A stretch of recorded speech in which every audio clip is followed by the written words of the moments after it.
अस्सलाम वालेकुम दोस्तों, मैं हूं आपका दोस्त आज़ाद महर और आप आज़ाद महर यूट्यूब चैनल देख रहे हैं। आज मैं आपके लिए एक बहुत अच्छी और ज़बरदस्त स्टोरी लाया हूं। उसको सुनने के बाद आप जो है ना एक परसेप्शन करेंगे कि क्या करना चाहिए। अगर आप मेरे यूट्यूब पे नए हैं तो मेरे यूट्यूब को सब्सक्राइब करें। एक बंदा मजदूर था और वो जंगल से लकड़ियाँ काटने जाता था। तो उस मजदूर की शेर के साथ, जंगल के बादशाह शेर के साथ दोस्ती हो गई। उस मजदूर की शेर के साथ जब दोस्ती हो गई तो शेर ने जंगल में सबको कह दिया कि इसकी आपने मदद करनी है। तो जंगल के जानवर उसको लकड़ियां इकट्ठी करके देते थे, घोड़े वगैरह उसकी लकड़ियां बाहर जंगल से पहुंचा के आते थे, जानवर मिलके इसकी मदद करते थे। अब मजदूर की जंगल के शेर के साथ जब दोस्ती हो गई तो मजदूर भी बादशाह बन गया। तो आहिस्ता आहिस्ता आहिस्ता मजदूर जो है लकड़ियां वहां से लेके बाद मार्केट में बेचता था। उसके पास बहुत अच्छे खासे पैसे आ गए और उसकी जिंदगी ना थोड़ी सी तब्दील हो गई। तो वो हमेशा अपनी बीवी को अपने दोस्त के बारे में बताता रहता था कि मेरा ऐसा दोस्त है, ऐसा दोस्त है। तो हमेशा अपनी बीवी से अपने दोस्त की जिक्र करता था। तो उसकी बीवी ने उसे कहा कि कभी अपने दोस्त को बुलाओ तो हम उसको दावत खिलाएं, उसकी खिदमत करें। तो उसने कहा जरूर, मैं अपने दोस्त को बुलाऊंगा और उसकी हम दावत भी करेंगे, खिदमत भी करेंगे। तो उसने आके अपने दोस्त शेर को कहा कि यार आप ना कभी मेरी आके दावत खाएं। तो शेर ने कहा कि अच्छा दोस्त है तो चलो। दोस्ती के बाद ना तो शेर ने कहा ठीक है मैं आ जाऊंगा। तो शेर ने उसे हाँ कर दी। वो उसने अपनी बीवी को बताया कि कल हमारे घर जो मेरा दोस्त है वो आ रहा है।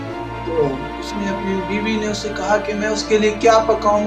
तो उसने कहा कि पकाना कुछ भी नहीं है, जब वो आएगा तो फिर मैं बताऊंगा। अब शेर घर पहुंच गया तो उसकी बीवी ने शेर को देखा। तो उसकी बीवी ने कहा कि कैसे तुम भी दोस्त बनाते हो, जानवर कुत्ते बिल्ली जानवरों के साथ तुम्हारी दोस्ती है। तो इत्तेफाक से वो बात जो है ना उसकी बीवी की वो शेर ने भी सुन ली। शेर ने वो बात सुन ली। तो जब शेर खाना खा के, गोश्त खा के, उसने कच्चा गोश्त शेर के सामने रख दिया। शेर ने गोश्त खा के शेर वापस चला गया जंगल।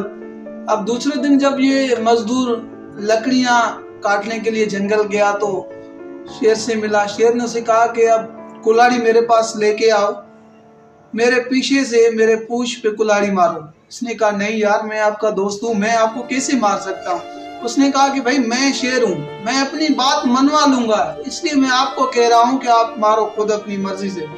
उसने अपने दोस्त का भरम रखते हुए कुल्हाड़ी उसके पूंछ पे मारी। जब उसकी पूंछ पे कुल्हाड़ी मारी तो उसका खून बहने लगा, खून बह रहा था। तो शेर ने उसे कहा कि ठीक है, आज के बाद मेरे साथ कभी मिलना, अपना आप लकड़ियां चुन के जंगल से लेके जाना।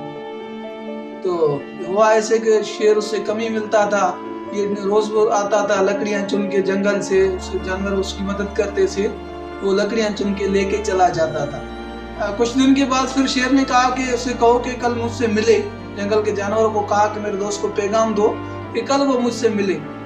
कुछ दिन हुए, 10-15 दिन के बाद फिर वो मजदूर को जैसे जानवरों ने कहा तो वो अपने दोस्त से मिलने शेर से मिलने के लिए उसके वहां पहुंचा। जब वहां पहुंचा तो शेर ने उसे कहा कि तुमने मुझे कुल्हाड़ी मारी थी, देखो जख्म कहाँ पर है। तो वो ढूंढ रहा था, यहाँ पे मारी थी, यहाँ पे मारी थी, तो जख्म कहीं पे उसको नजर नहीं आ रहा था। तो उसने कहा ये जो तुमने मुझे जख्म दिया था वो तो ठीक हो गया, अभी कहीं पे जख्म नहीं नजर आया। जो तुम्हारी बीवी ने मुझे जख्म दिया था वो आज तक मेरे ज़हन में है। तो ये तलख जो अब तुम्हारी बीवी का लहजा था वो आज तक मेरे ज़हन में, उसका जख्म। तो मेरी ये वीडियो बनाने का मकसद ये है कि आप किसी से भी बात करें तो अखलाक अदब के साथ पेश आए और उसकी कोई भी बंदा सुने या ना सुने उसके बारे में एहतराम से बात करें। अगर आप तलख लहजे से बात करेंगे, इंसान का रवैयों से ही पता चलता है कि ये किस टाइप का, किस किस्म का इंसान है। तो ऐसा लहजा ना रखें कि जख्म